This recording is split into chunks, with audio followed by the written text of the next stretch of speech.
أعوذ بالله من الشيطان الرجيم. بسم الله الرحمن الرحيم. ومن أحسن قولا ممن دعا إلى الله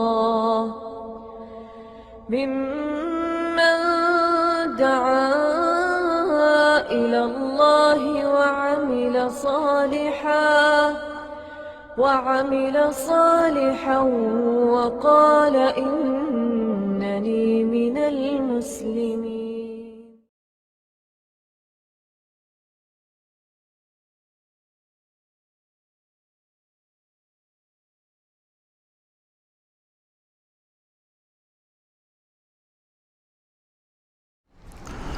إن الحمد لله نحمده ونستعينه ونستغفره ونعوذ بالله من شرور أنفسنا ومن سيئات أعمالنا. من يهده الله فلا مضل له ومن يضلل فلا هادي له. وأشهد أن لا إله إلا الله وحده لا شريك له وأشهد أن محمدا عبده ورسوله.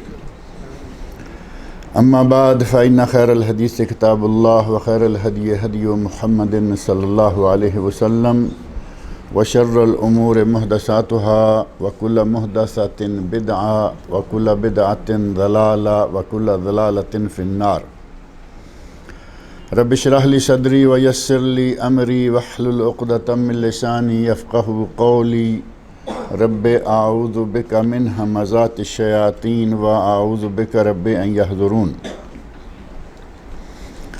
اعوذ باللہ السمیع العلیم من الشیطان الرجیم. بسم اللہ الرحمن الرحیم. والصافات صفا فالزاجرات زجرا فالتالیات ذکرا. انا الہکم لواحد رب السماوات والارض وما بینہما ورب المشارق.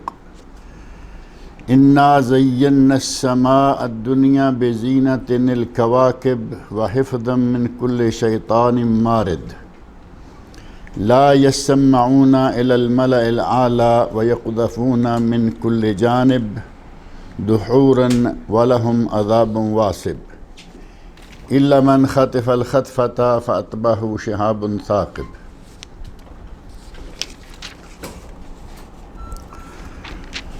یہ سورۃ الصافات ہے، قرآن کریم کی 56 نمبر پر آنے والی سورت، اور اس کا نام جیسا کہ آپ نے سنا پہلی ہی آیت میں واو قسمیہ کے بعد الصافات یہی نام ہے اس کا، اور یہ مکہ مکرمہ میں نازل ہونے والی صورتوں میں سے ہے. اور یہ بات کئی مرتبہ میں نے ذکر کی ہے کہ مکہ مکرمہ میں جو صورتیں نازل ہوئی ہیں ان صورتوں کی دیگر نشانیوں کے علاوہ ایک خاص نشانی یہ ہے کہ ان صورتوں کی آیات چھوٹی چھوٹی ہوتی ہیں. ایک لفظ کی ایک آیت، 2 لفظ کی ایک آیت، 3-4 لفظ کی ایک آیت. آپ قرآن کریم کھولیں 114 صورتوں میں سے مکی صورتوں پہ ایک نظر ڈالتے چلے جائیں، آپ کو پتہ چل جائے گا کہ واقعتاً مکی صورتوں کی آیات چھوٹی چھوٹی ہیں اور مدنی صورتوں کی آیات لمبی، حتیٰ کہ ایک آیت پورے ایک صفحے میں مکمل ہوئی. یہاں بھی آپ دیکھ رہے ہیں والصافات صفا آیت مکمل، فالزاجرات زجرا آیت مکمل، فالتالیات ذکرا آیت مکمل. یہ مکی صورتوں کا ایک خاص وصف ہے. اور اس کے علاوہ مکی صورتوں میں عموماً مسائل و احکام کی بجائے زیادہ تر عقائد، ملائکہ پر ایمان، آخرت پر ایمان، مرنے پر اٹھائے جانے پر ایمان، ان چیزوں پر بہت زور دیا گیا ہے، کیونکہ مشرکین مکہ انہی چیزوں کا انکار کیا کرتے تھے. مشرکین مکہ کو اس بات سے انکار تھا کہ مرنے کے بعد کیسے اٹھائے جائیں گے، آدمی مر گیا بات ختم ہو گئی. اللہ رب العزت نے ان کا عقیدہ صحیح کرنے کے لیے سب سے پہلے جس بات پر زیادہ زور دیا وہ اصلاح عقائد ہی تھی. اور عقائد صحیح ہو جائیں تو پھر سمجھیں کہ بیڑا پار ہے. اگر عقیدہ صحیح نہیں، عقیدے میں شرک ہے، عقیدے میں خرافات ہیں، تو وہ آدمی عمل بھی کرے گا تو وہ عند اللہ قبول نہیں ہوگا. لہٰذا اللہ رب العزت نے مکہ مکرمہ کے 13 سالوں میں تقریباً ہر صورت میں آخرت کا ذکر کیا، مرنے کے بعد اٹھائے جانے کا ذکر کیا، جہنم اور جنت کا ذکر کیا، تاکہ لوگوں کے عقیدوں کی اصلاح ہو جائے. اور اس صورت کا نزول، اس کا پورا مطالعہ کریں تو معلوم ہوتا ہے کہ مکہ مکرمہ کے جو 13 سال ہیں، نبی اکرم صلی اللہ علیہ وسلم نے مکہ مکرمہ میں نبوت کے بعد 13 سال گزارے. 40 سال پہلے جب نبی نہیں تھے، اور 13 سال نبوت کے 23 سال میں سے 13 سال مکہ میں اور 10 سال مدینہ منورہ میں. اس نبوت کے 23 سالہ دور میں سے جو پہلے 13 مکہ میں گزارے، انہی کے دوران یہ صورت نازل ہوئی. اور اس کے واقعات بتاتے ہیں کہ یہ صورت جب نازل ہوئی، آگے جب آیات آئیں گی آپ ان کا ترجمہ تفسیر سنیں گے تو معلوم ہوگا کہ اس وقت اسلام کے خلاف، نبی اکرم صلی اللہ علیہ وسلم کے خلاف آپ کا مذاق اڑانے، وحی کا مذاق اڑانے، نبی صلی اللہ علیہ وسلم کے ساتھ تمسخر کرنے کا ایک طوفان برپا تھا. مشرکین مکہ کہتے کہ یہ ایسے کوئی نہ کوئی باتیں گھڑ کے لے آتا ہے اور کہتا ہے کہ مجھ پر وحی نازل ہوئی ہے. اور یہ ظاہر ہے کہ جب دعوت کا سلسلہ شروع ہوا، پہلے 3 سال دعوت جو ہے وہ سری تھی. نبی اکرم صلی اللہ علیہ وسلم کو نبوت دے دی گئی، لیکن دعوت کا کھلے عام اعلان کرنے کا ذکر نہیں ہوا جب تک وَأَنذِرْ عَشِيرَتَكَ الْأَقْرَبِينَ سورہ شعراء کی آیت نازل نہ ہوئی. تب تک نبی صلی اللہ علیہ وسلم اندر اندر اپنے خاص لوگوں تک خاص انداز سے دعوت کو پھیلاتے رہے. اور اس وقت بھی، اس دور میں بھی بڑے بڑے لوگ مسلمان ہوئے، بڑے بڑے اہم لوگ اسی دور میں مسلمان ہو گئے. اور جب اللہ رب العزت نے کھلے عام دعوت کی آپ کو اجازت دی، حکم دیا، تو آپ نے کھلے عام جب دعوت کا آغاز کیا تو ظاہر ہے کہ مشرکین مکہ بپھر گئے. اور ان 13 سالوں کے درمیان کا ایک حصہ ایسا آیا کہ مشرکین مکہ نے اپنی سر توڑ کوششیں کی کہ اس دعوت کا راستہ روکیں. لیکن اللہ رب العزت جس دعوت کو چلانے والا، جس دعوت کو دنیا کے کونے کونے میں پہنچانے والا ہے، اور اس کا ارادہ ہے، طے ہے، لِيُظْهِرَهُ عَلَى الدِّينِ كُلِّهِ، اللہ تمام ادیان پر اس دین اسلام کو غالب کرنے والا تھا. وہ دعوت کیسے روکی جا سکتی تھی؟ اور یہی ہوا. نبی اکرم صلی اللہ علیہ وسلم ہر حال میں دعوت میں جٹے رہے. آپ کو برا بلا کہا گیا، آپ کے خلاف بد زبانیاں کی گئیں، آپ کا مذاق اڑایا گیا، آپ کو ساحر، آپ کو کاہن، آپ کو شاعر، حتیٰ کہ آپ کو مجنون، پاگل تک کہا گیا.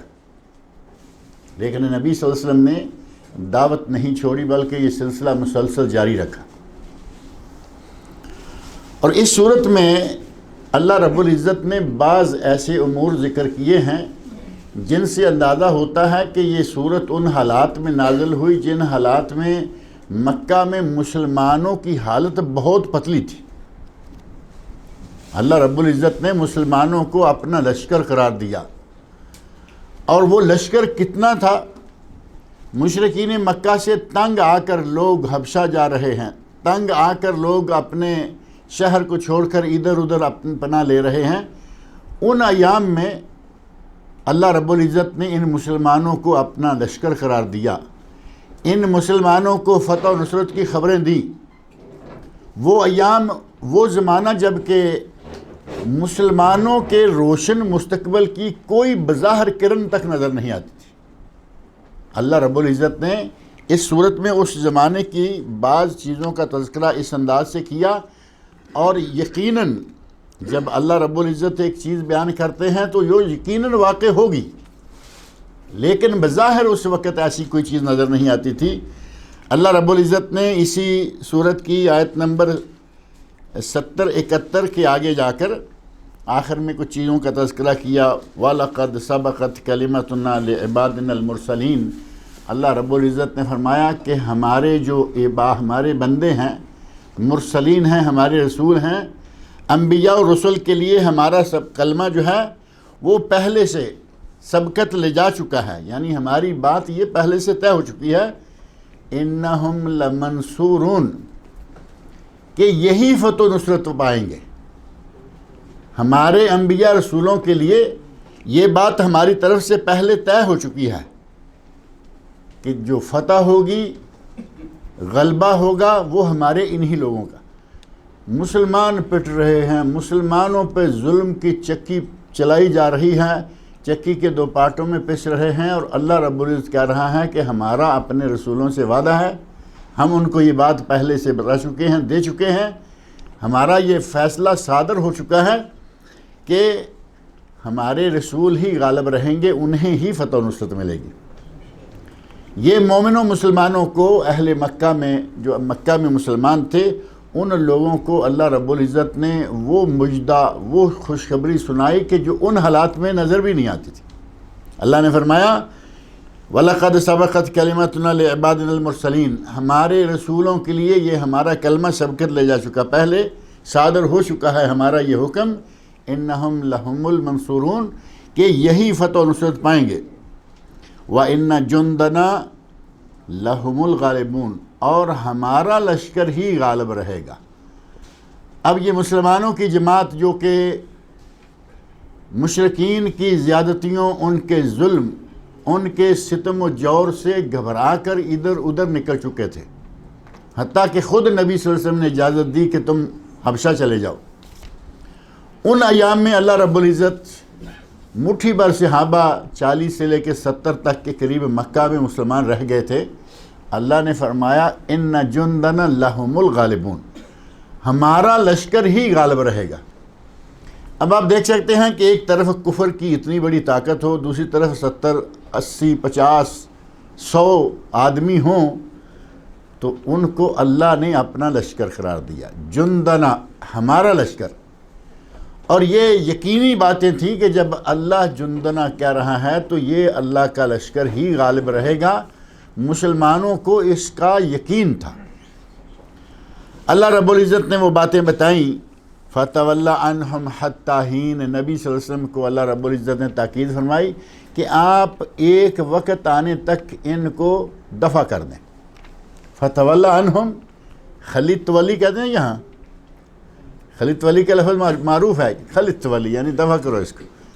یہ فَتَوَلَّ عَنْهُمْ ہے، وہی تولی جو ہے یہاں ہے. فَتَوَلَّ ماضی کا صیغہ ہے. آپ ان لوگوں کو فی الحال دفع کریں، ان سے اعراض کریں، ان کو چھوڑ دیں، ان کو ہم خود سمجھ لیں گے. اس وقت یہ ظلم و زیادتی کر رہے ہیں، اس وقت ان کا پلہ بھاری نظر آ رہا ہے بظاہر. آپ ان سے اعراض کریں حتی حین، ایک وقت آنے تک. اور اس وقت کے آنے کا اللہ رب العزت نے باقاعدہ اعلان کر دیا کہ میرے رسول ہی غالب رہیں گے اور یہ میرا لشکر ہی غالب رہے گا. وَأَبْصِرْهُمْ فَسَوْفَ يُبْصِرُونَ، کہا کہ یہ بھی آگے چل کر دیکھ لیں گے اور میرے نبی آپ بھی دیکھ لیں گے. اور آگے چل کر نبی صلی اللہ علیہ وسلم نے بھی دیکھا، مسلمانوں نے دیکھا، مشرکین مکہ نے بھی دیکھا. میدان جب پہلا ہی میدان لگا، میدان بدر، تو مسلمانوں کو اللہ نے فتح دی یا نہیں دی؟ تھوڑے سے لوگ تھے اس وقت ہی، مشرکین کے مقابلہ میں 313 300 کتنے لوگ تھے، ادھر ہزاروں. اللہ رب العزت نے مسلمانوں کو فتح و نصرت عطا فرمائی. أَفَبِعَذَابِنَا يَسْتَعْجِلُونَ، فرمایا کہ یہ ہمارے عذاب کی جلدی مچا رہے ہیں. نبی کہتے کہ اللہ کے عذاب سے ڈرو، کہیں اللہ تم پر عذاب نازل نہ کر دے. کہتے لاؤ عذاب. وہ کون سا عذاب ہے جس کا تم ہمیں ڈراوا دیتے رہتے ہو، دھمکیاں دیتے رہتے ہو؟ لاؤ اگر کوئی عذاب ہے. اللہ نے فرمایا فَإِذَا نَزَلَ بِسَاحَتِهِمْ، ایک وقت آئے گا کہ جب یہ عذاب ان کے گھر کے آنگن میں نازل ہو جائے گا.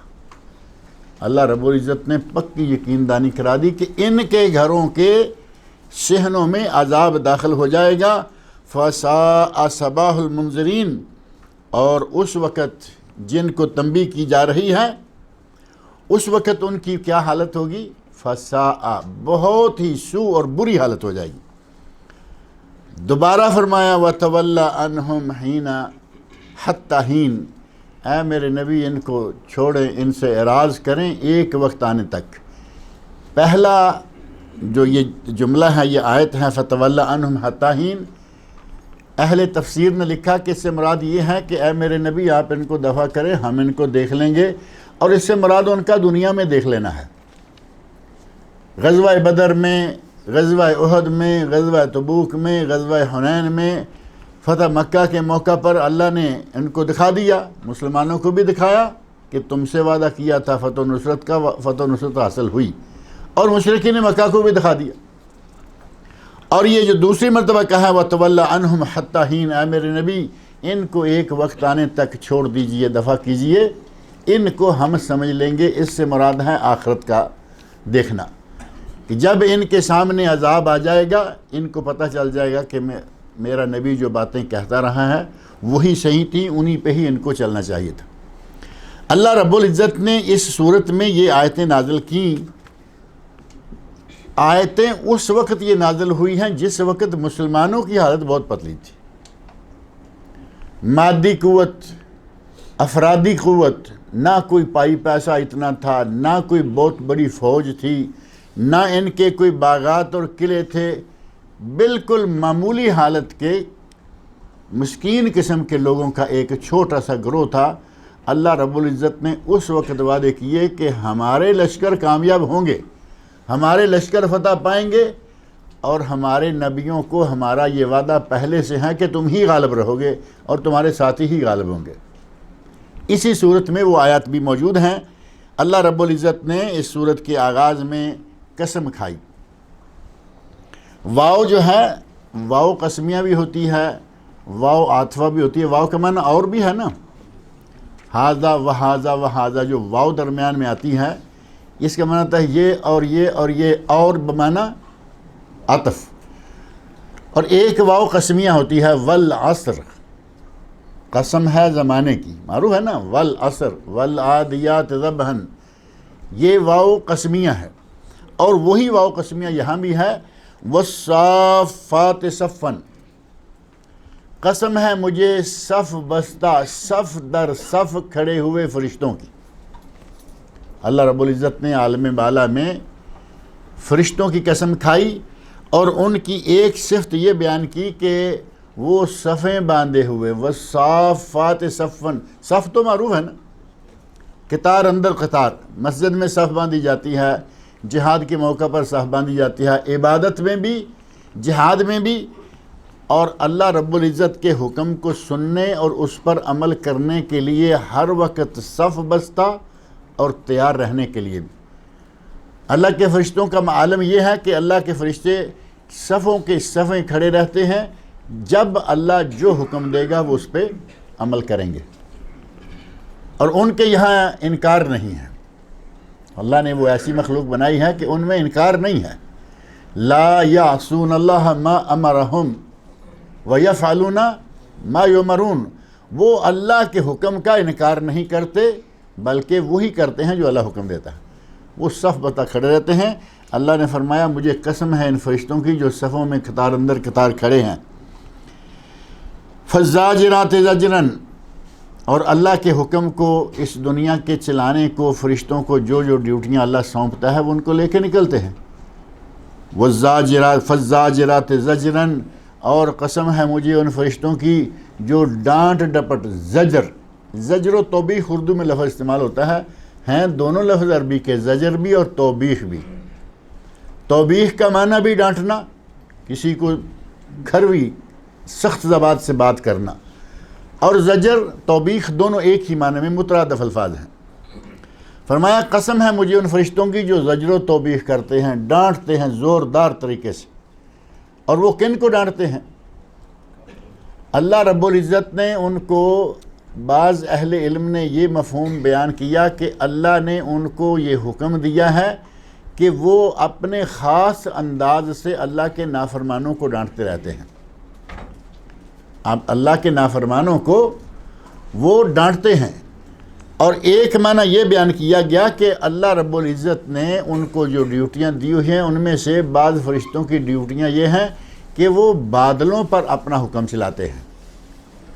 اللہ نے حکم دیا کہ فلاں علاقے میں بارش ہونی چاہیے، وہ فرشتے بادلوں کو ڈانٹتے ہوئے وہاں لے جاتے ہیں. بادلوں کی گرج چمک تو سنی جاتی ہے نا، چمک تو چمک ہے، گرج کے بارے میں کہا گیا کہ وہ فرشتوں کا کوڑا، فرشتوں کی ڈانٹ ہے، ایک آواز ہے جو بادلوں کو ہانک کے لے جاتے ہیں. گویا کہ اللہ رب العزت نے ان فرشتوں کی بھی قسم کھائی جو کہ ڈانٹ ڈپٹ کرتے ہیں. فالزاجرات زجرا. اور تیسری قسم فرشتوں کی جن قسم کھائی گئی ہیں وہ ہیں فالتالیات ذکرا. اور پھر قرآن کریم کی تلاوت کرنے والوں کی قسم ہے. فالتالیات ذکرا، یہ قرآن کریم کی تلاوت کرنے والے ہم بھی تو ہو سکتے ہیں یا نہیں؟ ہم بھی تلاوت کرتے ہیں، اور اللہ کے فرشتے بھی ذکر کرتے ہیں. ذکر سے مراد قرآن کریم لیں، ذکر سے مراد اللہ تعالیٰ کا ذکر لیں. اللہ رب العزت نے یہ قسمیں کھائیں، اور یہ ساری کی ساری چیزیں جو ہیں یہ غیر اللہ ہیں.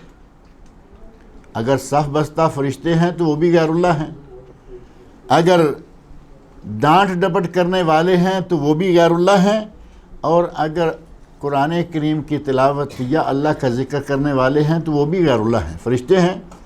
اللہ رب العزت نے ان کی قسم کھائی ہے کیونکہ وہ ان کا مالک ہے، اور مالک کی مرضی ہے جس کی چاہے قسم کھائے. اللہ نے بنایا ان چیزوں کو، وہ قسم کھائے.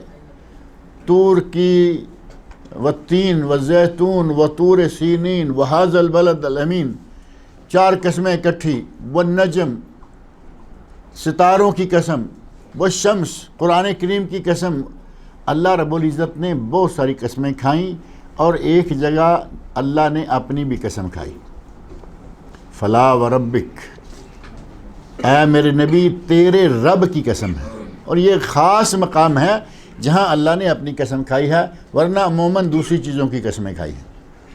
اللہ رب العزت چونکہ خالق و مالک ہے، وہ جس کی چاہے قسم کھائے، اس کی مرضی ہے. ہمارے لیے کیا حکم ہے؟ ہم بھی جس کی چاہے قسم کھائیں. اور ابھی آج کل کچھ رواج زیادہ ہی بڑھتا جا رہا ہے کہ فوری طور پہ کسی بھی چیز کی قسم کھا لیں گے، اور کسی کی کھائیں نہ کھائیں، تیری قسم. دور جانے کی بھی ضرورت نہیں ہے، جس کے ساتھ مخاطب ہوئے کہا تیری قسم. ایک طرف سے بڑا پیار جتا رہے ہیں کہ مجھے بڑا پیار ہے، میری بڑی تعلق داری ہے تم سے، قسم اٹھائیں گے تیری قسم. اور سمجھایا یہ جاتا ہے کہ میں آپ سے پیار کرتا ہوں، جھوٹی قسم تو نہیں کھاؤں گا. اور ہندوؤں میں یا کچھ لوگوں میں قسم کھانے کا نظریہ مسلمانوں کے علاوہ ایک الگ بھی ہے کہ قسم کھائی، اگر وہ قسم جھوٹی کھائی تو وہ آدمی مر جائے گا. تو بڑے آسان طریقے سے اسے گلے سے اتار دیا، تیری قسم. اگلا راضی بھی ہو گیا کہ میرے ساتھ بڑا پیار ہے، اور ساتھ ہی اس کا اگلا ٹھکانہ جو ہے وہ بھی اسے دکھا دیا. تیری قسم، تیرے سر کی قسم، میرے اس بچے کی قسم، اپنے پاس بچہ ہے اس کے سر پہ ہاتھ رکھیں گے، مجھے اس کی قسم. یہ ساری کی ساری قسمیں لغو ہیں. اللہ رب العزت جس کی چاہے قسم کھائے وہ مالک ہے، لیکن ہمیں کیا حکم دیا کہ تم صرف اللہ کی قسم کھاؤ گے. کلام اللہ چونکہ اللہ کا کلام ہے، قرآن کریم کو ہاتھ میں لینا تو ثابت نہیں. اگر کوئی صرف یہ کہے کہ مجھے اللہ کے کلام پاک کی قسم ہے، کافی ہے.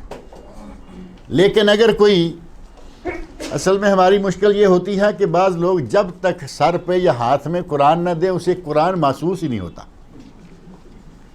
آدمی نے قرآن کی قسم کھانی ہے تو اسے ہاتھ میں قرآن دیں تو پتہ چلے گا کہ میں نے قرآن کی قسم کھائی، کلام اللہ کی قسم کھائی. اس کے سر پہ قرآن رکھیں تو اسے پتہ چلے کہ میں قرآن کی قسم کھا رہا ہوں. اگر یہ نہیں نا اسے کہنا قرآن کی قسم، کلام اللہ کی قسم، اس کو پرواہ بھی نہیں، وہ کھا گزرے گا.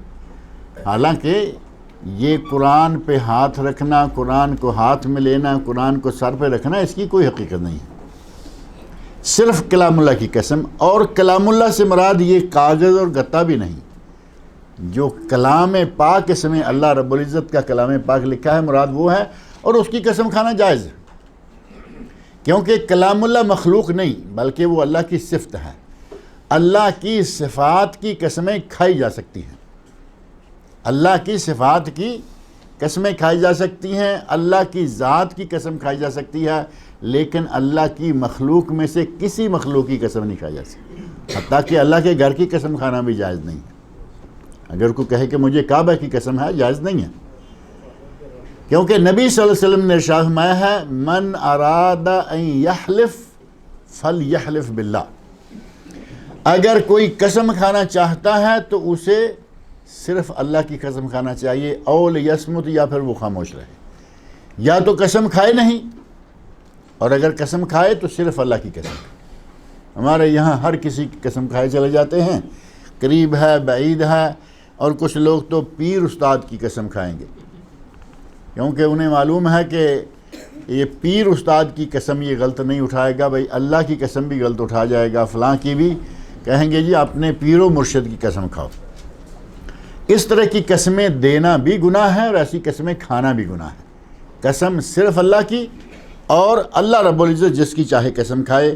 اللہ رب العزت نے یہ 3 قسم کے فرشتوں کی قسم کھا کے واقعہ کیا بیان کیا، بات کیا بتائی، کس چیز کے لیے قسمیں کھائی جا رہی ہیں؟ ان الہکم لواحد، تمہارا معبود صرف ایک اللہ ہے۔ اللہ کے قسمیں کھانے کی کیا ضرورت تھی؟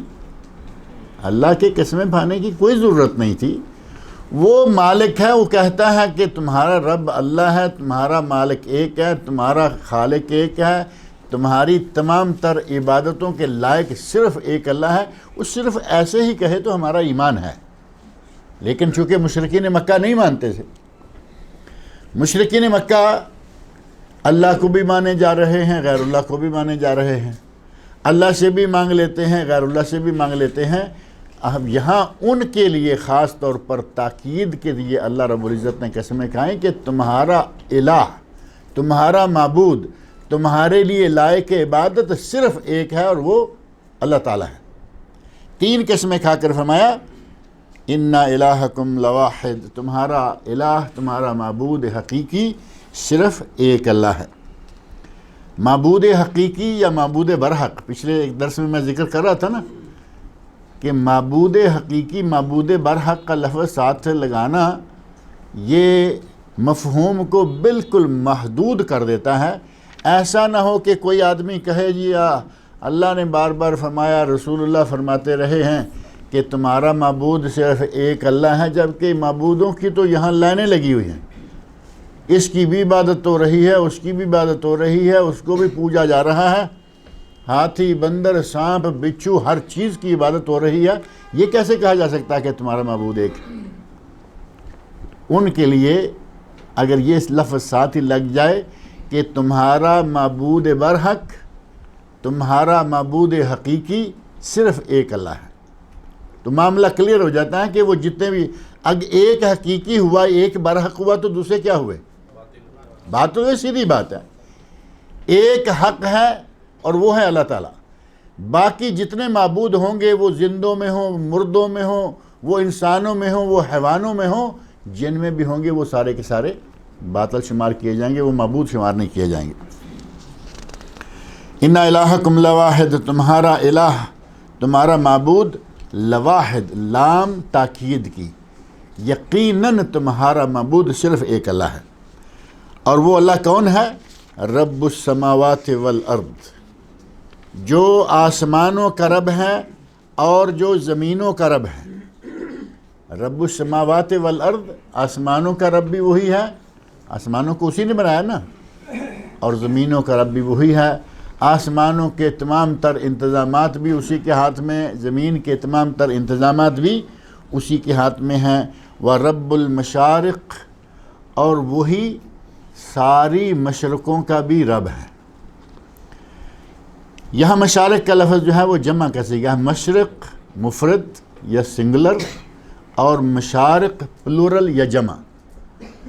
اب رب المشارق، ہمارے یہاں تو ایک ہی مشرق ہے نا، ہمیں تو ایک ہی مشرق ہے، یہ مشرق ہے، یہ مغرب ہے، یہ شمال ہے، یہ جنوب ہے، اتنا رہتا ہے نا.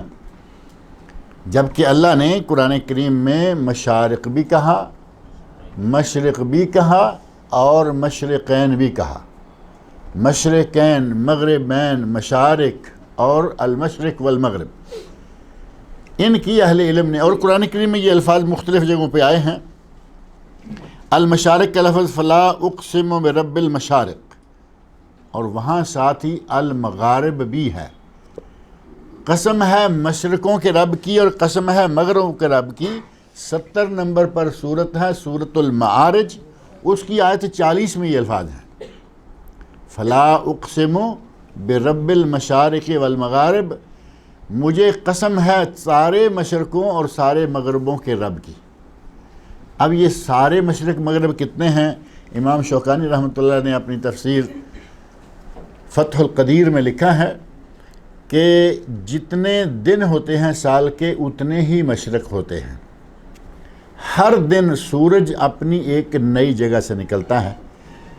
اب 360 دن ہیں ہمارے یا 65 ہیں؟ ہمیں تھوڑے قبول ہیں لیکن اسلامی تو ہے نا، اور کوئی کمی بیشی نہیں، پورا سال ہمیشہ ایک ہی تعداد میں رہتا ہے.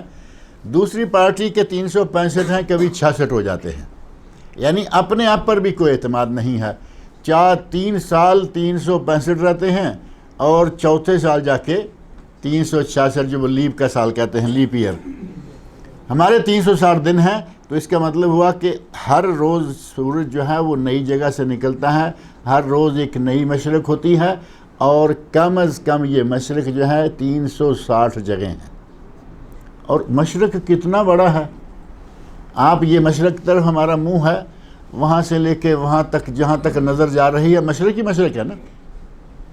اور 360 کتنا بڑا عدد ہے، آج یہاں سے کل وہاں سے. اور آپ دیکھتے ہیں واقعی ہوتا بھی ایسا ہے، گرمیوں میں سورج ایک طرف سے نکل رہا ہے، سردیوں میں ایک طرف سے، اور درمیان آہستہ آہستہ وہ پورا ایک علاقہ جو ہے وہ سال کے اندر اندر سورج کور کرتا ہے. اسی طرح مغربیں وہ بھی ایک نہیں بلکہ مغربیں 360. جب 360 مشرقیں ہیں تو 360 ہی مغربیں ہیں. اور اگر ہم سال کے دنوں کے برابر نہ بھی کریں، کیونکہ ایسی کوئی واضح دلیل دنوں کے برابر ہوگا ہمارے پاس نہیں ہے، بظاہر صحیح ہے لیکن دلیل نہیں، تو مشارق اور مغارب اللہ نے کہا یہ تو ہم اپنی آنکھوں سے بھی دیکھ سکتے ہیں کہ سورج ایک جگہ سے ہمیشہ نہیں نکلتا، اور نہ ہی ہمیشہ ایک جگہ پہ جا کے غروب ہوتا ہے، بلکہ واقعتاً مشارق اور مغارب ہیں. کئی جگہیں ایسی ہیں جہاں سردیوں میں سورج نکل رہا ہے، اور کئی جگہیں ایسی ہیں جہاں گرمیوں میں سورج نکل رہا ہے. مشارق مغارب تو ہو گیا نا، 2 سے زیادہ ہو تو جمع کا صیغہ ہوتا ہے عربی میں، اور 2 ہو تو تثنیہ کا صیغہ ہوتا ہے. مشرقین اور مغربین، یہ ہے 2. اور یہ بھی قرآن کریم کے اندر الفاظ موجود ہیں، رب المشرقین و رب المغربین، یہ سورۃ الرحمن میں ہے. اور یہ مشرقین مغربین جو ہیں وہ کیسے ہیں، ان کا کیا ہوگا؟ یہ انتہائی ایک طرف جو مغرب کو شمال کو لگتی ہے، مثال کے طور پر شمال یہاں یہ ہے، انتہائی شمال کو ایک کنارہ ہے مشرق کا، اور انتہائی جنوب کو بھی ایک کنارہ ہے مشرق کا. شمال اور جنوب کے درمیان ہے نا مشرق، اور درمیان میں ہی مغرب ہے. یہ کیلنڈر سامنے رکھیں، آپ کو ذہن میں تو رکھ لیں کم از کم. ایسے لگتا ہے کہ یہ بات سن کے آپ گمسم سے ہو رہے ہیں. یہ سائڈ ساری مشرق ہے، یہ ہم سے بحرین مشرق کی طرف ہے، یہ تو طے ہے نا، زیادہ سمجھ آ جائے گی. بحرین کی اس طرف دیکھیں دائیں طرف، یہ جنوب ہے، اور آگے تھوڑا چلتے جائیں آپ کو یہ ابہا، باہا، جیزان، جازان، اور آگے یمن، یہ جنوب ہے. اس طرف آ جائیے، یہ علاقہ شمال ہے، یہ ہمارے اپنے اشتقاق کا، اور یہ وہ جتنے ہیں یہ شہر، اور آگے پھر کیا ہے، کویت وغیرہ، خفجی، یہ علاقے شمال ہیں. اب یہ جنوب اور شمال کے درمیان کیا ہے؟ یہ علاقہ مشرقی ہے نا سارا. اب ادھر کا آخر لے لو تو مشرق ہے، اور ادھر کا آخر لے لو تو بھی مشرقی ہے نا. رب المشرقین اسی طرح وہاں چلا جائے گا پیچھے رب المغربین، یہ 2 مشرقیں اور 2 مغربیں، یہ مسئلہ بھی حل ہو گیا۔ رہا مسئلہ رب المشرق والمغرب، قرآن کریم میں یہ کلمہ بھی کئی جگہ پہ آیا ہے، رب المشرق والمغرب۔ تو مشرق اور مغرب تو ہمارے یہاں بڑا مشہور ہے لفظ، ہم تو عادی ہی اسی کے ہیں، ہمیں تو مشرقین مغربین میں آ کے مسئلہ بنا اور مشارق مغارب میں آ کے بنا۔ مشرق مغرب تو ہمارا طے ہے کہ یہ مشرق ہے، یہ مغرب ہے، یہ شمال ہے، یہ جنوب ہے۔ اللہ رب العزت نے کہا کہ تمہارا الہ، تمہارا معبود ایک اللہ ہے۔ یہ قرآن کریم کی آیات کہاں موجود ہیں؟ قرآن کریم میں جگہ جگہ جہاں یہ الفاظ آئے ہیں، تو فرمایا کہ تمہارا رب اللہ ہے اور وہ آسمان و زمین کا مالک ہے، آسمان و زمین کو بنانے والا بھی وہ، آسمان و زمین کے انتظام و انصرام کو چلانے والا بھی وہ، اور وہی رب المشارق، رب المغارب، رب المشرقین، رب المغربین، رب المشرق، رب المغرب، تینوں جگہ جو الفاظ ہیں وہی ان سب کا بھی رب ہے۔ آگے اللہ تعالیٰ نے فرمایا اِنَّا زَيَّنَّا السَّمَاءَ الدُّنْيَا بِزِينَةٍ الْكَوَاكِبِ، ہم نے آسمان دنیا کو ستاروں کے ساتھ مزین کیا۔ اب آسمان دنیا یہی ہے جو ہمیں سامنے نظر آتا ہے، اس کے اوپر بھی آسمان ہیں 6 اور 7 آسمان تو معروف ہے نا، السماوات السبع، 7 آسمان ہیں جو ہمیں نظر آتا ہے، وہ ہے آسمان دنیا۔ اس کو آسمان دنیا اس لیے کہا گیا کہ یہ ہمارے ڈائریکٹ ہمارے سر پر ہے۔ ہم دنیا میں ہیں یا نہیں؟ ہم دنیا میں ہیں اور ہمارے سر پر جو پہلا آسمان آئے گا وہ آسمان دنیا ہے۔ اللہ رب العزت نے باقاعدہ سماء الدنیا کہا کہ یہ جو دنیا والا آسمان ہے، چونکہ ہمیں تو اسی سے غرض ہے نا، اس کے اوپر کیا ہے، اوپر کیا کیا کچھ ہو رہا ہے وہ ہمیں نظر نہیں آتا، کیونکہ آسمان تو آپ کو معلوم ہے اس کی چوڑائی کتنی ہے، 500 سال ان 2 کے درمیان جگہ ہے، 500 سال کا سفر ایک آسمان سے دوسرے کے درمیان کا۔ ان چیزوں سے ہمیں چونکہ غرض نہیں تھی، اللہ نے ہمارے لیے اس آسمان کو سجا دیا۔ آپ اندازہ کریں کہ اگر کبھی باہر کسی جگہ پہ آپ ہوں، شہروں میں تو آسمان کی طرف دیکھنے کا بھی خاص کوئی موقع نہیں ملتا، اور راتوں کو کیا دنوں کو کیا، کہیں کسی کھلی جگہ پہ آپ ہوں، جنگل ہے، دیہاتی علاقے ہیں جہاں بجلی وغیرہ، اب تو خیر دیہاتی علاقوں میں کیا، اب تو جہاں کہیں کسی کا ٹینٹ لگا ہوا ہے اکیلا، وہاں بھی بجلی لگی ہوئی ہے۔ ایک وقت پہلے جو تھا دیہات وغیرہ میں، اس وقت رات کا منظر بہت سپیشل نظر آتا تھا، اور خاص طور پر جن راتوں میں چاند نہیں ہوتا۔ چاند تو ظاہر ہے کہ اپنی روشنی سے، اپنی روشنائی سے، چاندنی سے ستاروں کو ماند کر دیتا ہے، ستاروں میں سے بہت سارے نظر ہی نہیں آتے، اور جو بڑے ہیں طاقتور ہیں تھوڑے بہت وہ دکھ جاتے ہیں۔ چاندنی راتیں نہ ہوں، اور وہ بھی خاص طور پر 13، 14، 15 جن میں چاند مکمل ہوتا ہے، انہی 3 راتوں کو ان کے دنوں کے نام سے ایام بیض کہا جاتا ہے، سفید دن۔ حالانکہ دن تو سارے سفید ہوتے ہیں، وہ سفید راتیں مراد ہیں۔ ان میں 13 تاریخ، 14 تاریخ اور 15 تاریخ میں چاند مکمل ہوتا ہے، اس میں کوئی کمی نہیں، پہلے بھی کمی ہوتی ہے، بڑھتا رہتا ہے، اور 15 کے بعد پھر کمی شروع ہو جاتی ہے اور گھٹتا رہتا ہے، حتی عاد کالارجون القدیم۔ اللہ نے فرمایا ہم اس چاند کو چھوٹے سے کو بڑھاتے چلے جاتے ہیں اور مکمل چاند بنا کے اس کے بعد اس کو گھٹاتے ہیں، حتی عاد کالارجون القدیم، یہاں کے ایک ٹیڑھی سی درخت کی ٹہنی کی طرح ہو جاتا ہے۔ باخر میں اور شروع میں یہی ہوتا ہے نا۔ اللہ رب العزت نے اس آسمان کو، آسمان دنیا کو ہمارے لیے ستاروں سے اور چاند سے مزین کر دیا۔ اور جو میں ماحول بتانا چاہ رہا ہوں کہ وہاں اگر آپ ہوں اور اوپر دیکھیں تو بڑے خوبصورت اندھیری راتوں میں مکمل چاند نہ ہو یا چاند ذرا چھوٹا ہو، خوبصورت ستارے نظر آ رہے ہوتے ہیں۔ کہیں کوئی مجموعہ ہے ستاروں کا، کہیں ایک ہی بڑا جاندار ستارہ ہے جس کو قطب ستارہ کہتے ہیں، اور کہیں 7 ستارے، کہیں کم و بیش ستاروں کے باقاعدہ آسمان پہ گروپ جو ہیں وہ نظر آتے ہیں، اور جو ماہر فلکیات ہیں وہ تو کئی نام لیں گے، کئی تفصیلات بتائیں گے، ان کی ہمیں ضرورت نہیں ہے۔ اللہ رب العزت نے آسمان کو ستاروں کے ساتھ مزین کر دیا، خوبصورت کر دیا۔ آپ صرف یہ تصور کیجئے کہ اگر یہ چاند اور ستارے نہ ہوتے آسمان میں، رات کو آدمی باہر نکلتا، چھت پہ چڑھتا، چھت پہ سوتا، کہیں بھی سوتا، اور اوپر نظر جاتی تو اوپر کیا نظر آتا؟ صرف کالا ہی کالا، اندھیرا ہی اندھیرا۔ خوفناک حالت ہوتی یا نہیں؟ لوگ رات سے ڈرتے رہتے کہ رات آئے گی تو پھر وہی اندھیرا ہو جائے گا۔ اللہ رب العزت نے ہمارے لیے آسمان کو ستاروں کے ساتھ مزین کر دیا، اور ارشاد فرمایا انا زینا السماء الدنیا بزینۃ الکواکب، ہم نے آسمان کو ستاروں کی زینت کے ساتھ مزین کیا۔ اب وہ خوف نہیں رہا، خطرہ نہیں رہا، خوبصورت لگتا ہے اوپر دیکھیں تو۔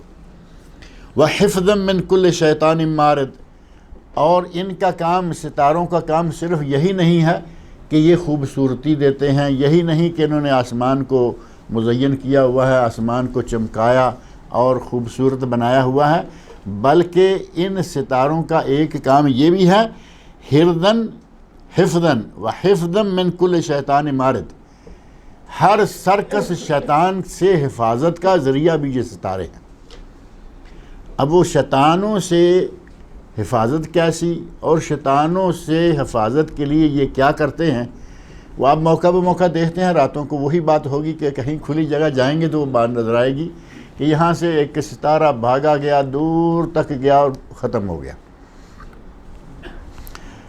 ہم پتہ نہیں ان کے بارے میں کیا کیا تصور رکھتے ہیں، کیا کیا سوچتے رہتے ہیں لوگ، اور اس کے بارے میں کیا کیا کہانیاں بنی ہوئی ہیں کہ ایسا ہو تو یہ ہوتا ہے، ایسے میں یہ کریں تو یہ ہوتا ہے۔ یہ ساری کی ساری فضول باتیں ہیں۔ یہ اللہ رب العزت کی طرف سے ایک انتظام ہے کہ جب شیطان مارد، سرکش قسم کا کوئی بھی شیطان، کوئی بھی جن ملائے اعلیٰ کی باتیں سننے کے لیے آسمان کی طرف بھاگتا ہے، ملائے اعلیٰ یعنی فرشتے جو آسمان میں آپس میں باتیں کرتے ہیں، اگر کوئی سننے کے لیے اوپر چڑھنے لگتا ہے، کوئی ایک آدھ کلمہ بھی سن لے اور وہ نیچے آنا چاہے سن کے، تو وہ واپس نہیں آ سکتا۔ اللہ رب العزت کے حکم سے وہ ستارہ اس کو فوری طور پر جھپٹ لے گا اور پکڑ کر خاک کر دے گا۔ اللہ نے فرمایا، یہ آگے ساتھ یہ موجود ہے، اِلَّا مَنْ خَطِفَ الْخَطْفَةَ، اگر کبھی کسی نے کوئی لفظ سن ہی لیا، لیکن وہ ابھی آگے آ رہا ہے۔ اللہ نے فرمایا حفظ من کل شیطان مارد، یہ ہر سرکش شیطان سے حفاظت کا ذریعہ بھی ہیں۔ گویا کہ یہ اللہ رب العزت کی طرف سے ہمارے لیے روشنی بھی ہے، ہمارے لیے خوبصورتی بھی ہے، اور یہ ہمارے لیے اللہ نے میزائل بھی گاڑ رکھے ہیں۔ آج اگر میزائل کے حوالے سے سوچیں گے تو میں سمجھ آ جائے گی۔ ایک میزائل یہاں نصب کیا گیا، اور اس کا کام کیا ہے، اس کو ہم جب چھوڑیں گے تو یہ فلاں جگہ پہ جا کے گرے گا اور وہاں تباہی مچائے گا۔ اگر اس کو راستے میں میزائل کو روکنے والا، آج کل تو وہ بھی سلسلہ تیار ہو گیا نا، اگر وہ روکنے والا دوسرا میزائل نہ ہوگا تو وہ جہاں گرے گا تباہی مچائے گا۔ اور میزائل کے حوالے سے آپ دیکھیں کچھ لوگوں کی بدبختی انہیں کہاں تک لے آتی ہے۔ یمن میں حوثی جو ہیں شیعہ، انہوں نے مکہ مکرمہ کو ٹارگٹ کیا۔ مکہ مکرمہ کعبۃ اللہ، اللہ کے گھر کو جہاں ہر وقت ہزاروں لوگ ہوتے ہیں، اس کو ٹارگٹ کر کے میزائل چھوڑا۔ اللہ رب العزت کی توفیق سے، اور سعودی عربی یا خلیجی ممالک کے جتنے بھی لوگ ہیں یہاں دفاع کا کام کر رہے ہیں، انہوں نے اسکڈ میزائل چھوڑا اور اس کو راستے میں تباہ کر دیا۔ اگر یہ ٹھکانے پہ جا کے گرتا تو کیا ہوتا؟ نہیں معلوم کہ گرنے کے بعد یہ بیت اللہ کو توڑتا، نہیں معلوم کتنی جانوں کو تباہ کرتا۔ اللہ رب العزت نے کس حد تک بدبخت ترین قسم کے لوگ بھی دنیا میں زندہ رکھے ہوئے ہیں۔ ہمیں یہ سن کر اتنا دکھ ہوتا ہے، سن کر ان پر اتنا غصہ آتا ہے کہ ان لوگوں کی نہ دینی حمیت رہی، نہ کوئی اسلامی غیرت رہی، نہ ان میں انسانی کوئی ہوش رہا۔ اتنے بے شمار انسانوں کو اللہ کی عبادت کرتے ہوئے تباہ کر دیں گے، اللہ کے گھر کی اینٹ سے اینٹ بجا دیں گے۔ کس قسم کے لوگ ہیں یہ؟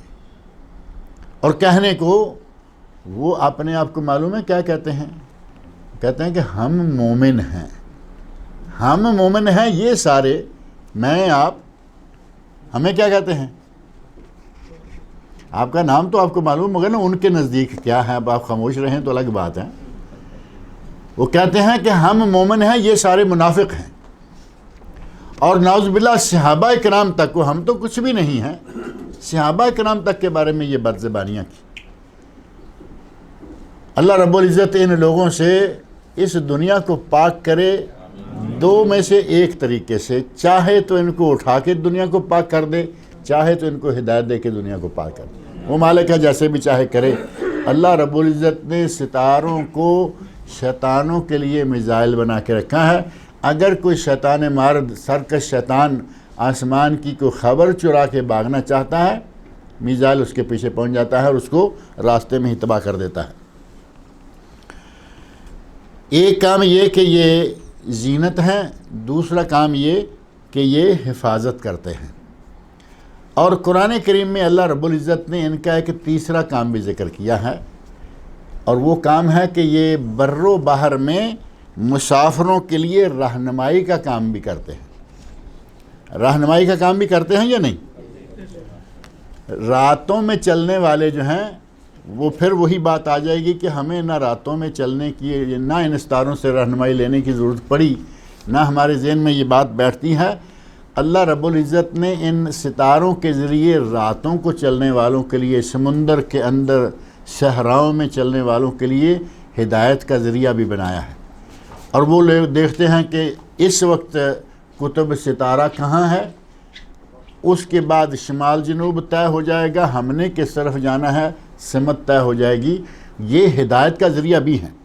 قرآن کریم میں اللہ رب العزت نے اس بات کو بیان فرمایا۔ سورۃ الملک میں آیت نمبر 5 اللہ تعالیٰ فرماتے ہیں وَلَقَدْ زَيَّنَّا السَّمَاءَ الدُّنْيَا بِمَصَابِيحَ، ہم نے آسمان دنیا کو چراغوں کے ساتھ مزین کیا۔ چراغ یہی ستارے ہیں۔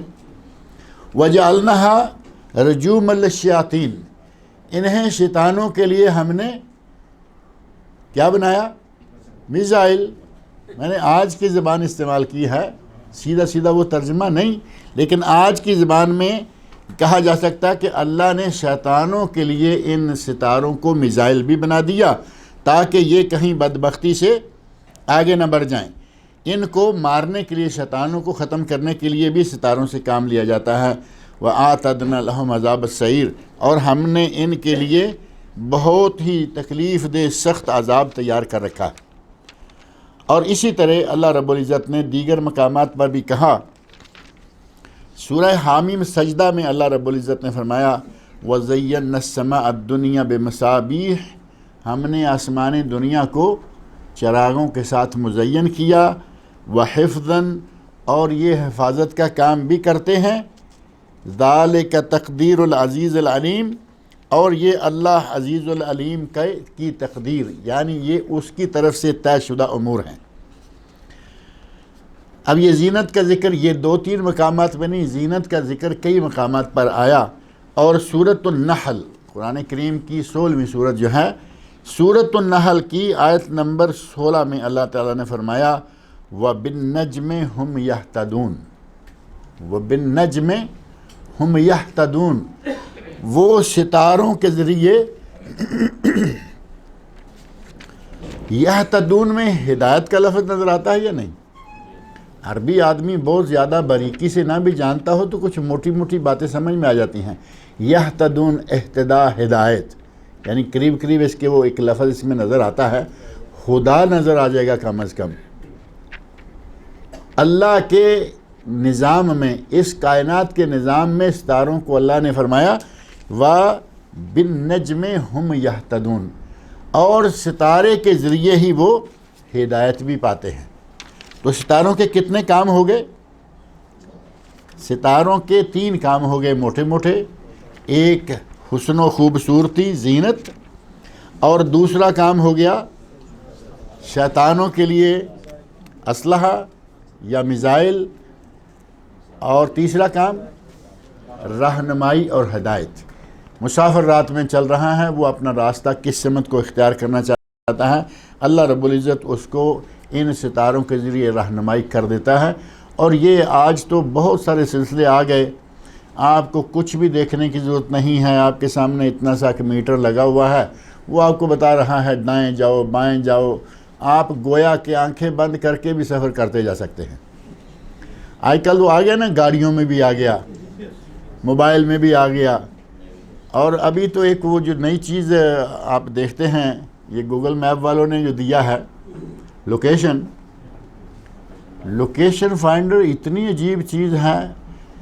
اب دیکھو کہ ساری دنیا میں پتہ نہیں کتنی گاڑیاں چل رہی ہیں، موٹی موٹی گاڑیاں، چھوٹی چھوٹی گاڑیاں، حتیٰ کہ موٹر سائیکل پہ لگا لیں، اپنی سائیکل پہ لگا لیں۔ آپ صرف وہ گوگل میپ کا یہ ایپ کھول لیں، جس طرف بھی آپ جائیں آپ کو بتا رہا ہے یہاں سے آگے 5 کلومیٹر پہ 3 کلومیٹر پہ ادھر جانا ہے، پھر قریب جا کے کہے گا کہ 50 میٹر پہ ادھر جانا ہے۔ آپ اپنا یہ ٹرن بھول گئے اور آگے نکل گئے، فوری طور پہ نیا راستہ تیار کر کے دے دے گا۔ استعمال کر رہے ہیں نا آج کل آپ لوگ؟ آج تو یہ چیزیں آ گئیں، اب پہلے تو نہیں تھی نا، یہ تو ہمارے دیکھتے ہوئے یہ سامنے آ رہی ہیں۔ اور اللہ تعالیٰ نے فرمایا ہے وَيَخْلُقُ مَا لَا تَعْلَمُونَ، اللہ نے بہت ساری یہ چیزیں پیدا کر دیں، تیار کر دیں، بنا دیں۔ وَيَخْلُقُ مَا لَا تَعْلَمُونَ، یہ قرآن کے نازل ہونے کے زمانے میں اللہ نے فرمایا ابھی اللہ وہ چیزیں بھی بنائے گا جو تم نہیں جانتے۔ صحابہ کرام کے عہد میں اس زمانے میں کیا یہ چیزیں تھیں؟ کوئی چیز نہیں تھی۔ اب اس وقت کون سا ایپ استعمال ہوتا تھا؟ یہی ستاروں والا ایپ۔ ستاروں کو دیکھ کر وہ راستہ معلوم کرتے تھے کہ ہم نے دائیں جانا ہے یا بائیں جانا ہے، سیدھے جانا ہے یا واپس مڑنا ہے۔ اس وقت ستارے لوگوں کی رہنمائی کیا کرتے تھے، وہ آج بھی کرتے ہیں، لیکن آج ہم ذرا ستاروں سے آگے نکلتے جا رہے ہیں۔ انسان جو ہے وہ تو اس وقت آسمان پہ کمندے ڈال رہا ہے نا، ستاروں پہ ڈالتے ہیں کمند۔ تو اللہ رب العزت نے ہمارے لیے ان ستاروں کو بہت سارے کاموں کے لیے بنایا، زینت بنایا، میزائل بنایا، اور راستہ دکھانے کا ذریعہ بنایا۔ اللہ نے فرمایا وَحِفْظًا مِّن كُلِّ شَيْطَانٍ مَارِدٍ، یہ ہر سرکش شیطان سے حفاظت کا ذریعہ بھی ہیں۔ لا يَسَّمَّعُونَ إِلَى الْمَلَإِ الْأَعْلَى، یہ ملأ الاعلیٰ، آسمان پر جو فرشتے ہیں ان کی باتوں کو کان بھی نہیں لگا سکتے۔ لا يسمعون، پوری بات سن لیں گے، یہ قریب بھی نہیں پھٹک سکتے، لیکن اگر کبھی کوئی چھوٹی موٹی بات لے بھی اڑیں، اچکلیں یعنی کوئی بات کہیں کسی طرح سے کوئی کان پڑ گئی اور بھاگنا چاہیں، بھاگ نہیں پائیں گے۔ وَيُقْذَفُونَ مِن كُلِّ جانب، ان کو ہر طرف سے وہ میزائل آ کے لگیں گے، ہر طرف سے اللہ رب العزت کی طرف سے ان کو گھیرا جائے گا، دحوراً، اور وہ بھاگ نہیں پائیں گے۔ اللہ رب العزت ہر طرف سے ان پر وہ مارے گا، ستاروں کو مارے گا، دحوراً وَلَهُمْ عَذَابٌ وَاصِبٌ، اور یہ بھاگنے کی ان کے لیے کوئی راہ نہیں ہوگی، اور ان کے لیے دائمی جہنم ہے۔ جو یہ کام کر رہے ہیں کہ شرارتیں کریں، آسمان تک کو جا کے باتیں سننے کے چکر میں رہیں، فرمایا کہ ان کے لیے ہمیشہ کا عذاب ہے۔ إِلَّا مَنْ خَطِفَ الْخَطْفَةَ، ہاں یہ ہے کہ کبھی کبھی کوئی بات اچک کے لے بھاگنا چاہتا ہے، اچک لے بھاگنا چاہے، فَأَتْبَعَهُ شِهَابٌ ثَاقِبٌ، تو اس کے پیچھے دہکتا ہوا ایک شعلہ، یہ دہکتا ہوا شعلہ وہی جو ہم دیکھتے ہیں، رات اندھیری ہے اور وہ یہاں سے وہاں تک جا کے گم ہوتا ہے۔ اللہ رب العزت کی طرف سے یہ شہاب ثاقب ہے جو اس شیطان کو کوئی بات لے کے ادھر ادھر جانے کا موقع نہیں دیتا۔ آگے ذکر ہوتا ہے کہ اللہ رب العزت نے انسان کو کس چیز سے پیدا کیا، کہاں تک پہنچایا، اور جب یہ انسان دنیا میں نہیں رہے گا، مر جائے گا، تو کیا جس نے پہلی مرتبہ بنایا وہ دوبارہ بنا سکتا ہے یا نہیں؟ جس نے آسمان اور زمینیں بنائیں کیا وہ انسان کو دوبارہ بنا سکتا ہے یا نہیں؟ یہ باتیں آئیں گی انشاءاللہ تعالیٰ، اگلے درس میں ذکر کریں گے۔ اللہ رب العزت مجھے اور آپ سب لوگوں کو قرآن کریم پڑھنے، سننے، سمجھنے اور اس کے احکام پر عمل کرنے کی توفیق عطا فرمائے۔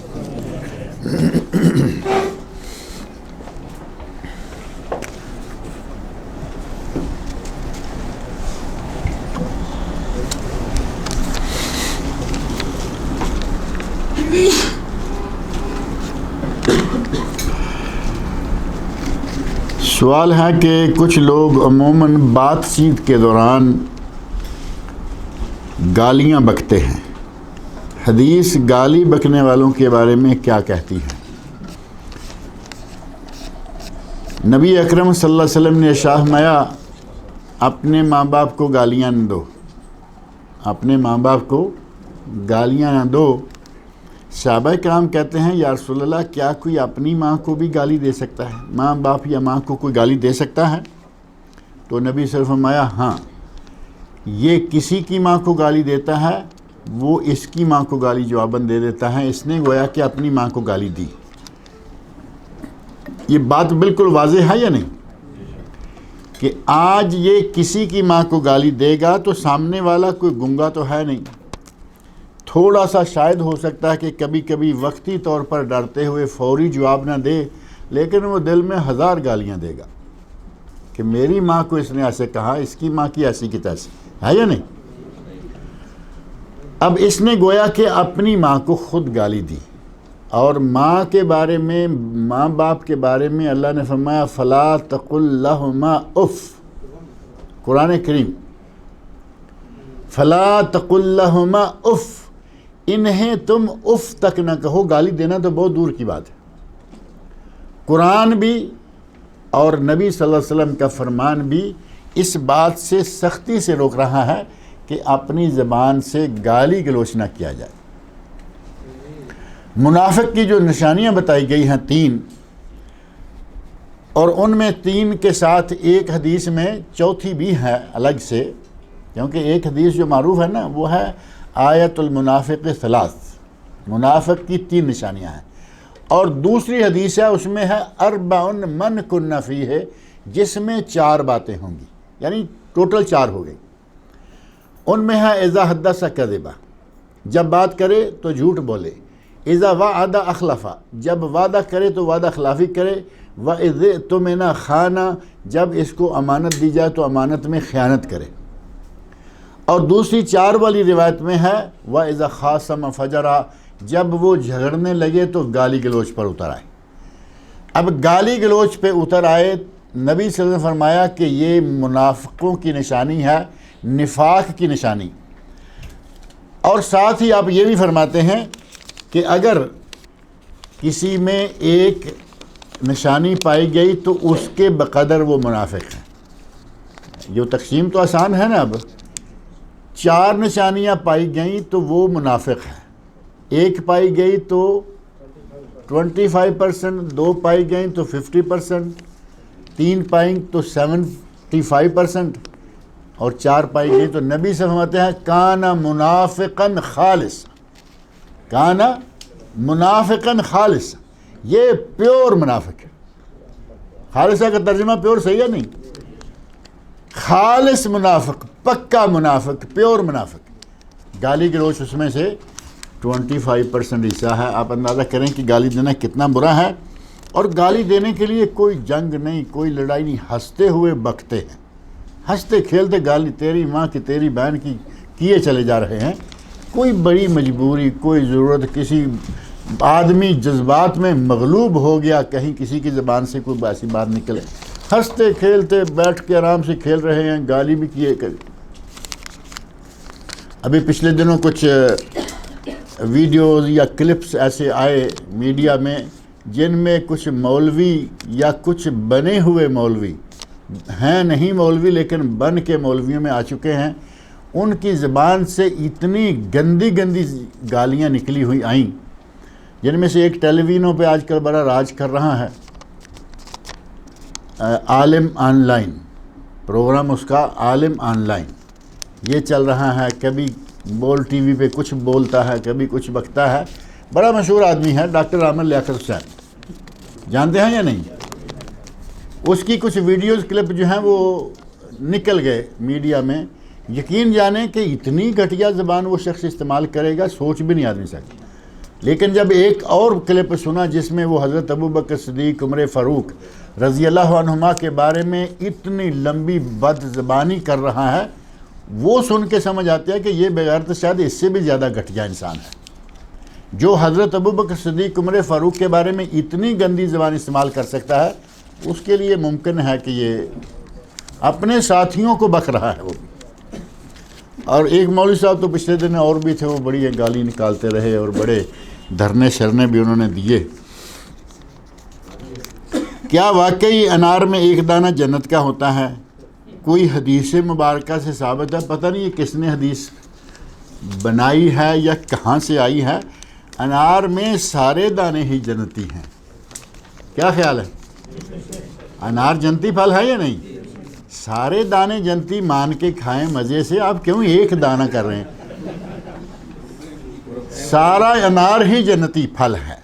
اللہ رب العزت نے رمان کا ذکر فرمایا، یہ جنتی پھل ہے، آپ اس کو خواہ بانٹ تانٹ کر کے پھر ایک دانہ صرف، وہ بھی جس میں سینکڑوں دانے ہیں ایک صرف پیس میں، اس میں سے آپ ایک دانہ جنت کے کھاتے میں ڈال رہے ہیں، اور باقی کس کے ہیں؟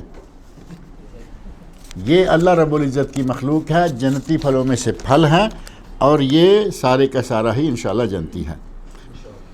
لفظ اللہ قرآن کریم سے ثابت ہے، کیا خدا کا لفظ اللہ کے لیے استعمال کر سکتے ہیں، خدا کی قسم کھا سکتے ہیں؟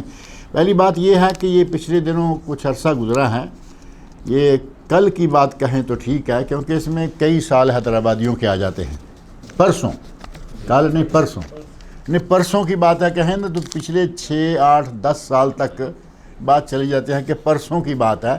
یہ خدا کا مسئلہ بھی پرسوں چلتا رہا، اور اس میں بڑی لے دے ہوئی، اور بعض لوگوں نے بہت سخت الفاظ استعمال کیے، جبکہ ایسا نہیں ہے۔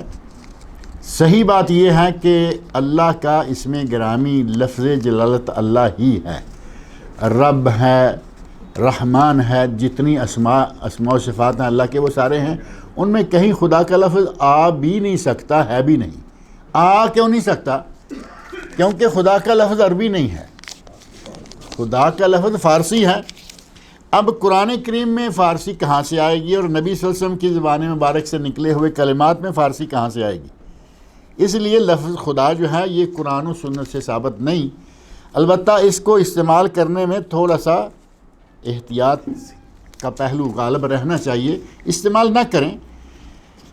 لیکن اگر ہم جو پاکستان انڈیا سے تعلق رکھنے والے لوگ ہیں، بنگلہ دیش والے ہیں، ہمارے یہاں چونکہ دو خداؤں کا تصور نہیں ہے نا۔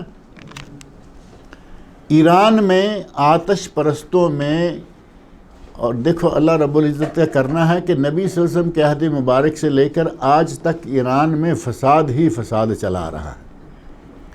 آتش پرستوں کا زور، اب وہ پارٹی آ گئی جن کا میں نے ذکر ابھی کیا، جو میزائل مکہ پہ مارنے والے ہیں، ان کی پشت مرائی کرنے والے ایرانی ہیں۔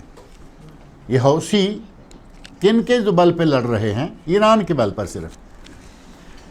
ایران والے جو ہیں ان کے یہاں آتش پرستوں میں خدائے خیر اور خدائے شر، دو خداؤں کا تصور ہے، اہرمن اور یزداں، خدائے خیر یزداں اور خدائے شر اہرمن۔ ان کے یہاں دو خداؤں کا ہے، تو وہ خدا ایک کو مانتے ہیں اللہ خیر کے لیے ہے، ایک کو شر کے لیے۔ ہمارے یہاں تو اللہ ایک ہی ہے نا۔ اب ہم جب اللہ کو خدا کہتے ہیں تو وہ شرک والا تصور نہیں آتا، لہٰذا اگر کوئی اسی مروج لفظ کے طور پر اللہ کو خدا کہہ دے تو انشاءاللہ اتنا لمبا کر دینا بات کو کہ اس کو آپ مشرک قرار دے دیں گے، اس کے یہاں دوسرے خدا کا تصور ہی نہیں۔ اگر کہیں وہ بتوں پہ جا کے مزاروں، سرکاروں، درباروں کے دھکے کھاتا ہے وہ ایک الگ بات ہے، لیکن اللہ صرف ایک ہی مانتا ہے۔ اللہ کی ذات ایک ہی ہے، وہ اس کا یقین ہوتا ہے۔ لہذا یہ لفظ جو ہے استعمال کرنے سے گریز کرنا چاہیے، تاکہ ہماری طرف وہ بات بھی نہ آئے کہ یہ مشرکین کی طرف سے ہے، آتش پرستوں کی طرف سے ہے۔ اور لفظ اللہ کا زیادہ استعمال رکھا جائے، اللہ کے اسماء حسنہ ہیں، ان میں سے کوئی لفظ استعمال کریں۔ خدا نہ اسماء حسنہ میں آتا ہے نہ عربی میں آتا ہے، یہ فارسی کا لفظ ہے۔ لیکن خدا کہنے والے کو فوری طور پر مشرک کرنے کا یہ تلوار بھی ذرا تھوڑی کند کریں، اس کو بھی چھوڑیں۔ اتنے تیز ہم نے رکھی ہوئی ہے کہ یہ کہا مشرک، یہ کہا کافر، یہ کہا کافر، یہ تلوار ذرا تھوڑی ہاتھ سے ڈھیلی رکھیں۔ جہاں اس کی ضرورت ہے اس طرف جائیے نا، اس تلوار کی جہاں ضرورت ہے اس طرف اس کو استعمال کیجئے۔ حوثی ہیں، دوسرے ہیں، جہاں جہاں ان کا قلع کما کرنے کی ضرورت ہے وہاں استعمال ہو۔ ہمارے ملک شام مقدس ملک ہے، وہ بھی نبی صلی اللہ علیہ وسلم کی شان کی فضیلت میں بہت حدیثیں ہیں۔ اس وقت اہل شام کن مصائب میں اور کن لوگوں کے آتے، پھر وہی لوگ، وہی اہل ایران۔ شام ہے اہل ایران، عراق ہے اہل ایران، یمن ہے اہل ایران۔ دنیا میں اس وقت سب سے بڑا فتنہ برپا کر رکھا ہے ان لوگوں نے۔ تلوار کو استعمال کرنا ہے تو مسلمانوں کو کافر مشرک کرنے کے لیے نہ کرو، بلکہ جہاں اس کی ضرورت ہے وہاں استعمال کرو۔ کہتے ہیں کہ اگر ستارہ گرتا ہوا دیکھیں، گرتا ہوا یا کچھ کہتے ہیں ٹوٹتا ہوا، حالانکہ نہ وہ گرتا ہے نہ وہ ٹوٹتا ہے، وہ اللہ کے حکم سے توڑتا ہے کسی کو۔ اس نے تو شیطان کی پسلیاں توڑی نا، وہ نہ خود ٹوٹتا ہے نہ گرتا ہے، اللہ کے حکم پر جا رہا ہے۔ ہمارے الفاظ بھی کچھ اس طرح کے معروف ہو چکے ہوتے ہیں، کہتے ہیں تو اس وقت لا حول ولا قوت الا باللہ کہنا چاہیے یا نہیں۔ آپ کے تصور میں اگر یہ بات آئی کہ دیکھو یہ شیطان تھا، کوئی شیطانی کے لیے گیا تھا اور اللہ رب العزت نے اس کو میزائل کے ذریعے تباہ کیا ہے، تو شیطان کے تصور پر اگر لا حول ولا قوت الا باللہ کہیں تو کوئی بات نہیں، لیکن اس کی باقاعدہ کوئی شرعی حیثیت ہو کہ ایسا ہو تو ایسا کرنا ضروری ہے، میرے علم میں ایسی کوئی بات نہیں۔ اللہ تعالیٰ مجھے اور آپ سب لوگوں کو نیک عمل کی توفیق عطا فرمائے۔